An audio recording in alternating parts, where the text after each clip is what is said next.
Welcome back. Last week we learned all about how to get lost dogs home, but this week is all about cats, and we're lucky to be joined today by lost pet specialist Bonnie Hale. Hi, I'm Bonnie Hale with Lost Pet Specialist, and I wanted to give you a glimpse of how we train cat detection dogs by hiding a cat and then bringing out one of the new dogs to see if you can find her.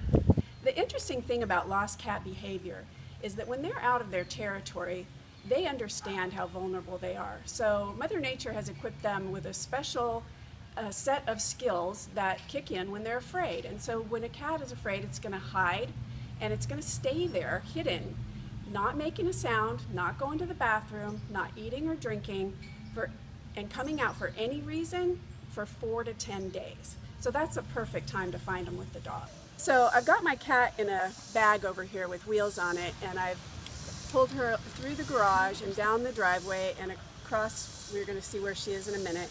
And then I'm going to hide her in the bushes, and then we'll let the dog give it a shot. All right, she's hidden. We'll see if the dog can find her. So this is Bodie, my new cat detection dog, and he's just learning. He's been training for a couple of months.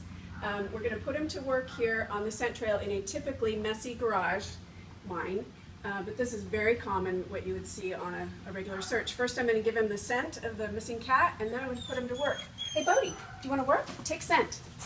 Good, very good. Good dog. Okay, where's Kitty? Good job. Checking all over. She isn't anywhere. Get to work. Get to work. Get to work.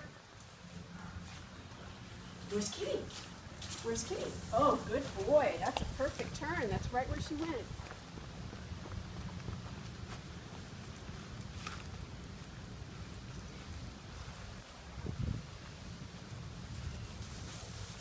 Where is she? Oh, did you find her? Did you find her? Yeah, good job. Yeah. Great job. And now the reward, hot dogs. Good job, Bodie. You found her. You found the kitty. Good job. Show me. Where's Kitty? Show me the kitty. Where is she? Show me the kitty. Where'd the kitty go? Show me. There she is. Good job. Good job, Bodie. Good job. Well, welcome, Bonnie Hale. It's so great to have you here, and you are literally a lost pet specialist. Is that right? That's me. That's right. Well, how did you get into this? And specifically, your focus is largely on cats. Is that right? That's true. I pretty much only do cats now. Only cats. So, and you have a very, very special dog that has an aptitude that way. And not every dog does. Is that right? That's true. When I first showed up at the training, my plan was to search for dogs. And the day, this particular day of the training, the options were deep water cadaver recovery. Oh my. Or test your dog on the cats. And since I don't do boats, I said, well, I'll go test him on the cat. And she lined up all the dogs, and she put the cat in a carrier and had each person approach the carrier with their dog, saying nothing. You just want to see what the dog's initial response is. So a couple dogs went up and became aggressive to the cat, barking, oh. Right. And some dogs afraid, jumped back and like, oh, no, thank you. Cats can scratch me. Right. And then Murphy came up. My precious Murphy. And he laid down, right? You know how sheep herding dogs, he's an Australian Shepherd. They'll lay down to let the stock know that they're not a threat at that moment. Right. So that's what he did. And he was just trembling with joy over this cat. And I don't think he'd ever met a cat, honestly, before He just knew he loved cats from the beginning. So. Yeah, from the get-go. He really did. Wow. And so I think that's so interesting that some of these dogs, and Murphy is a rescue dog, is that right? That's right. So many of these dogs that do search and rescue type work or lost pet recovery work, a lot of them are rescues themselves from shelters. Is that right? That's right. And so this is something that, of course, he went through formal training for. Yes. But even with formal training, some dogs have the natural wiring to be dog search and dogs. Some don't. And some don't. And some search cats and some search for people. Right. But each of these dogs that you work with, they don't do multiple species. Is that right?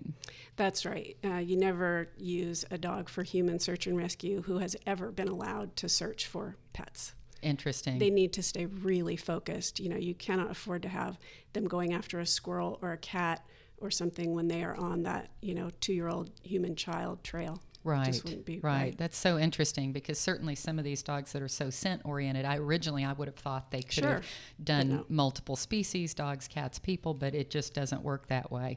Right. Yeah, and so interesting. And I've actually had more experience working with pet detectives like Kat, who was on that's K-A-T, not right. C-A-T, that was on the podcast last week. And she's a rescue person for dogs, a search and rescue to locate lost dogs. And so I've had that experience, and I've seen how the tracking works when you're looking for lost dogs. Mm-hmm. But searching for a cat is really quite different, isn't it? It's a totally different game. Is that right? Yeah. And tell me what's different about it. Yeah, of course, it's a different species, obviously, but just the way the search happens is different. Yeah, exactly. So I did both dogs and cats with Murphy for many years. So I've done both a lot. And the one thing that is the easiest for people to understand is that when dogs go missing, they run. When cats go missing, they hide. Interesting. Very rare that we end up finding a dog who is actually hiding. Sometimes they're trapped some places. We found dogs that were trapped in a garage or a backyard, or one case a hog trap out in the rural Texas. Dog had wandered into that and got stuck. But the only reason they were there is because they were stuck. Okay, so normally dogs are running, and mm-hmm. they're running on the ground, and exactly. Cats may be hiding. And as we were talking earlier with cats, it's really more of a three-dimensional search, because they aren't necessarily on the ground. Is that right? Yeah, exactly. Sometimes it's attics. Sometimes it's cats get built into walls, where there's construction going on. Right, I've seen that happen. And they go over fences. They walk on the top of fences. So where you were seeing Kat's dog with its nose to the ground, where the scent trail was, my scent trail is often not on the ground. So it could be on the top of a fence. Probably pretty tricky to search that way, I would imagine. It's pretty much impossible. So really, the tracking or trailing, people use those terms interchangeably, but they're really not, but we'll just use either one. Tracking or trailing is ground scent. So that's the scent that the animal left as it was walking away. Little bits of particles falling off all the time. So the tracking dog it's like a connect the dots problem. The other kind of scent that we're all generating, all of us here and every animal alive or dead, is coming up from us constantly as a plume, this invisible plume of scent that then gets picked up on the air currents and taken someplace. In my case, I'm hoping it goes to my dog's nose. Right. So if you've seen dogs at the airport, sniffing for marijuana or contraband, in suitcases, those are air scent dogs. So that's how Murphy was originally trained, was to find me any cat. I don't care what cat it is, because I know that a lost cat is not going to get up and go 2 miles. They just don't do it. It's typically very close by. And that was something fascinating to me when I've talked to our guest last week about dogs versus cats. I didn't realize that cats stayed so much closer. And so I would imagine that typically if you can be right on top of a search effort as early as possible with somebody who specializes in tracking and following the scent, the air scent of a cat, that your success rate will go up. Is that right? Oh, definitely. A lady called me the other day, and it was already too hot to search. In my opinion, it was 11 o'clock in the morning, and it was a pet sitter, and I thought she did the most amazing job of calling me within 20 minutes of these cats, of her noticing that the cats were gone. It could have happened any time in the night, and I said, well, we can do this tomorrow when you'll get your full search time.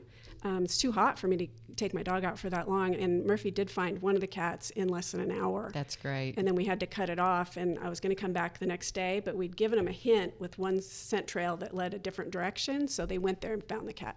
Wow, so we didn't that's have to great. go back. Oh, that's wonderful. So when people call fast like that, it's like, I'm on my way, versus when people wait a week and I say, well, we don't find every one. A lot of things could have happened. Yeah, so if you have an air scent you're trying to follow, you really want to get on it as soon as possible. Well, yes, but wherever the air scent is, wherever the cat is, they're constantly putting up that plume, and it doesn't have a time limit on it the way that the ground scent does. Interesting. For my dog, the ground scent can be no more than about 5 days old.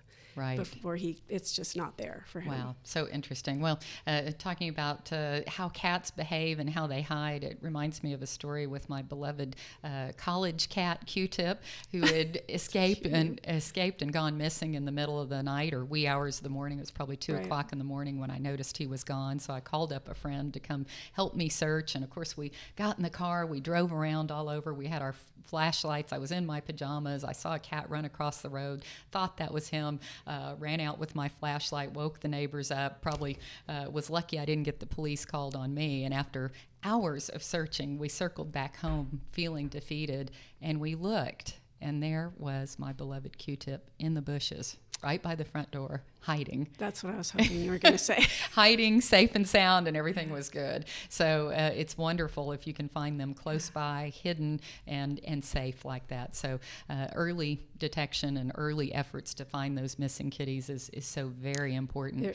It really is. And another thing you mentioned earlier that kind of complicates things when you're trying to find a scent for a cat, because you're a lot of times focusing in on a scent article. Is that right for the dog to search with? For dogs, you always have to have a scent article. Okay. And do you do that same thing with cats, or is it mostly that plume kind of scent? When I first trained him, I was following Missing Pet Partnerships training guidelines and being trained by their founder. And her feeling was that if the cat gets out, it's going to be somewhere within a 3 to 5 house radius of where it went missing. And in my experience, more commonly 3 or less. Wow. And so we only ask the dog, find me all the kitties in this circumference, and anytime you find a cat, even if it's the wrong one, you get a reward. Right. So that's the way I worked with them for about 2 years. And then a part of our group kind of went more scent specific. That's what you call it when you're asking the dog to find a particular individual. Off of a scent item. Off of a scent article. Which can be tough to have one scent article when you have a cat gosh. household with multiple cats. Yeah, and cats don't tend to own things the way dogs do. You know, my dogs are very territorial about their beds and their bowls and their blankets and their spot on the floor, where cats are like, oh yeah, we just go everywhere. So it's really hard to get a perfect scent article. So I trained him originally. There was a vet near where I lived who did cats only, and anytime they shaved down a cat, they would just stuff it into a big bag for me. Not the cat, the hair. And I would take that home and hide it, in like mesh bags. Interesting. And just say, where's the kitty? Where's the kitty? kitty? Essence of cat. Yeah. And How if he about that? alerted on that and told me where it was, he'd get a reward. Later, I kind of started wondering, why can't he be scent specific? And so many people did actually have a good scent article. They would say, this cat only sleeps in this bed. Right. But I would still have Murphy finding wrong cats. I mean, they're calling it a wrong cat. To Murphy, they're just cats. They're all cats, and they're all good. yeah. He loves them all.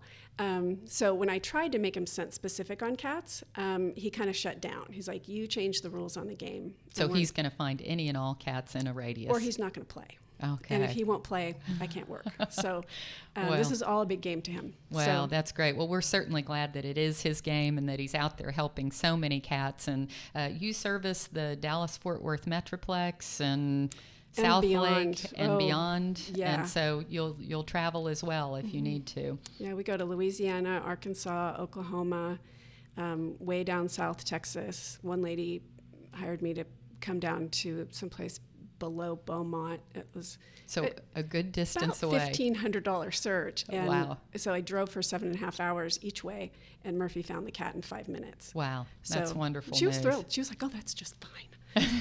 That's great. Well, these cats that we love are absolutely priceless. And Bonnie, we're so happy that you provide this very wonderful service with your dogs. Thank and you. How should people reach you if they need help finding their cat?